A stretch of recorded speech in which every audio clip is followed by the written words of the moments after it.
Bien-aimés, bonjour, bonjour une fois de plus. Je pense que vous êtes bénis avec cette série des émissions sur la repentance. C'est vrai, on a appris et on est tenté d'apprendre. Il y a des gens qui disent que non, de telles émissions ne se passent plus. C'est une grâce.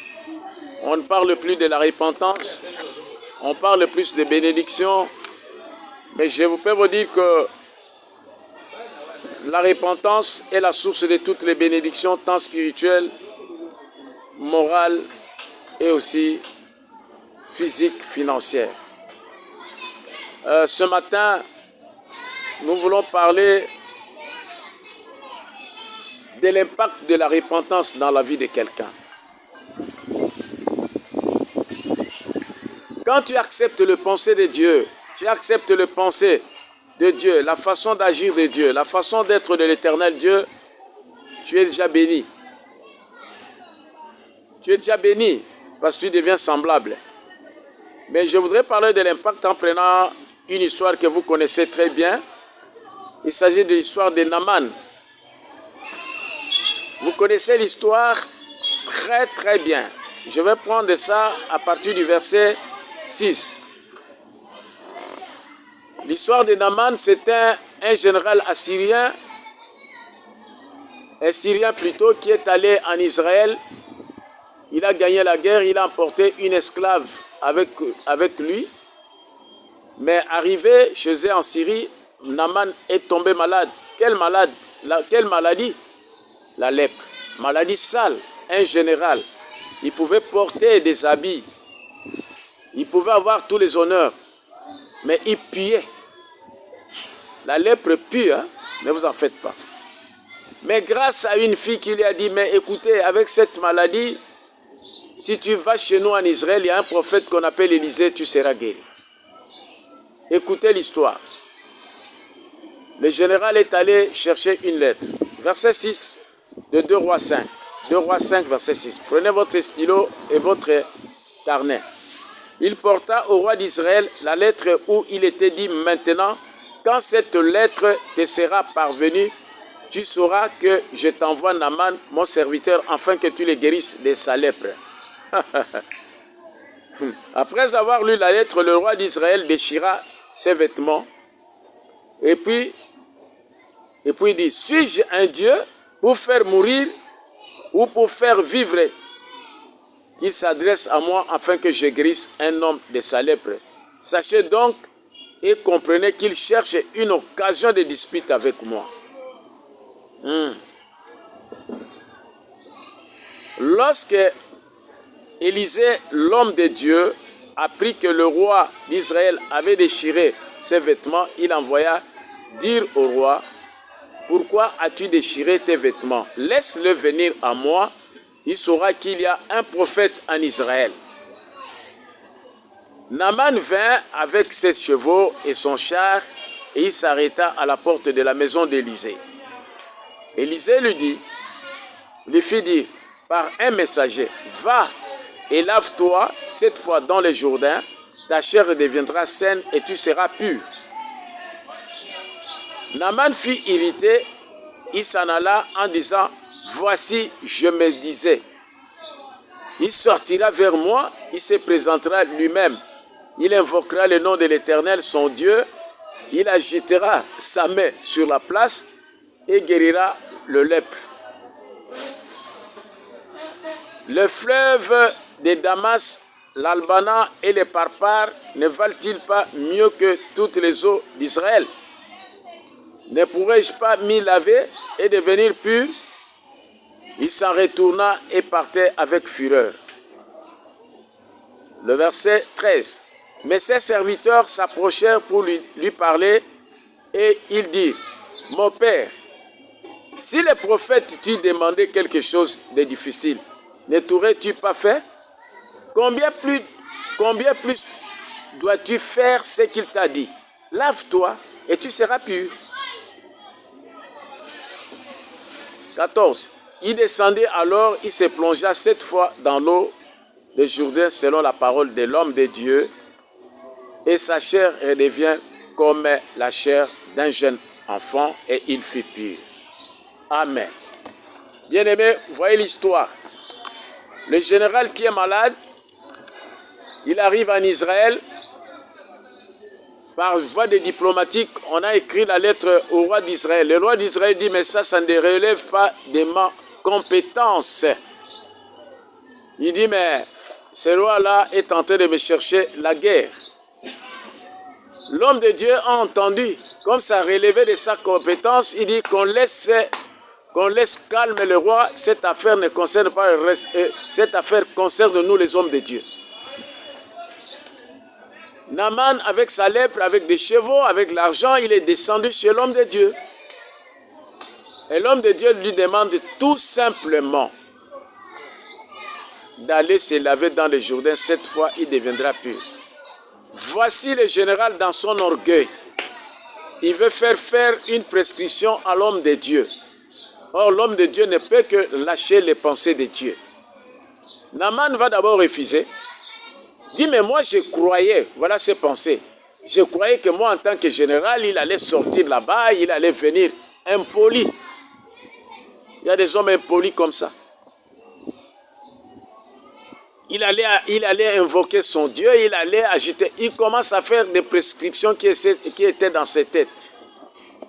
Jusqu'à comparer les eaux de Damas où il est venu et le Jourdain. C'est parce qu'il était habité par ses pensées négatives, païennes. Mais toutefois, il a eu la grâce à travers ses serviteurs. Ils lui ont dit, mais qu'est-ce que l'homme de Dieu t'a demandé de grave là?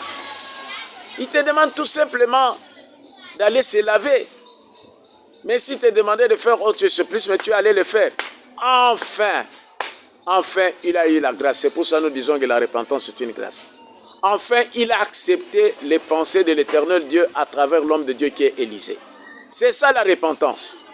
La façon de penser de Dieu et la façon d'agir.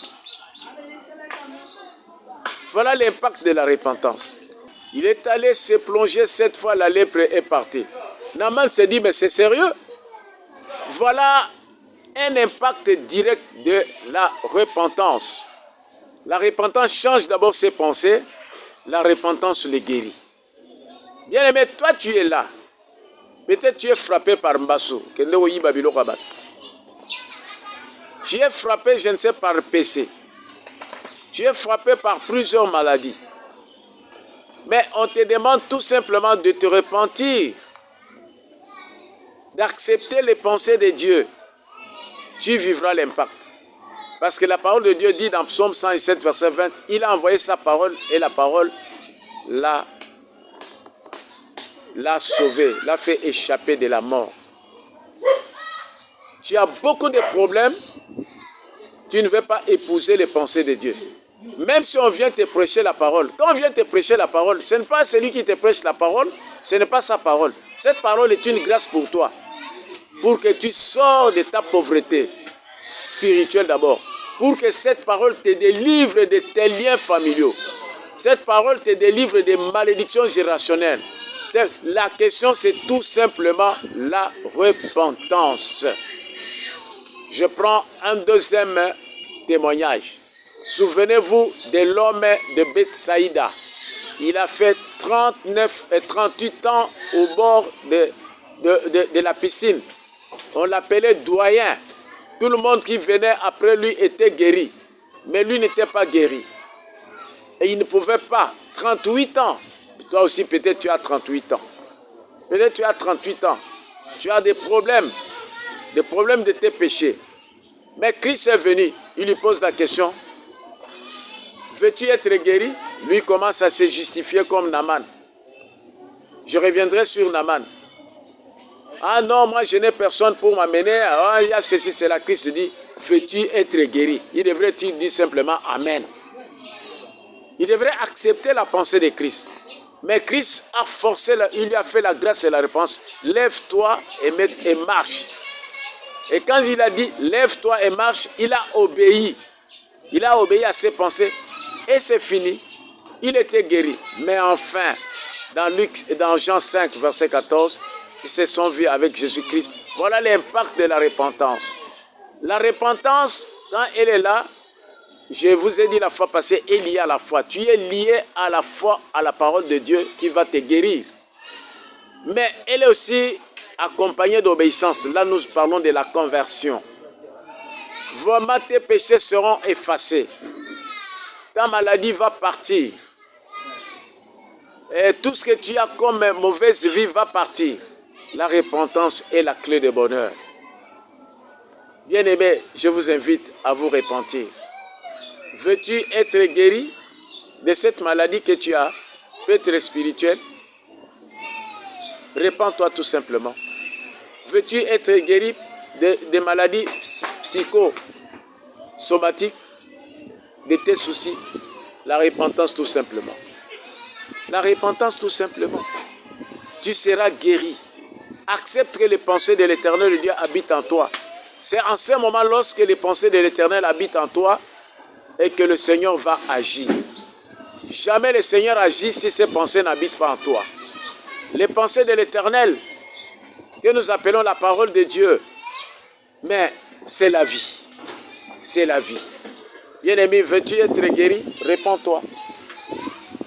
Voilà. Je t'invite d'être guéri. Tu as trop traîné dans la débauche. Tu as amassé les démons. Tu as trop traîné dans les mensonges. Pourquoi être le mensonge? Moi, j'appelle ça le sang de Satan. Tu as trop traîné. Que le Dieu Tout-Puissant te bénisse. Et que la repentance soit ton partage. Notre numéro, c'est 0 81 083 20 97 au bas de l'écran. Voilà l'impact de la repentance. Partagez, abonnez-vous massivement.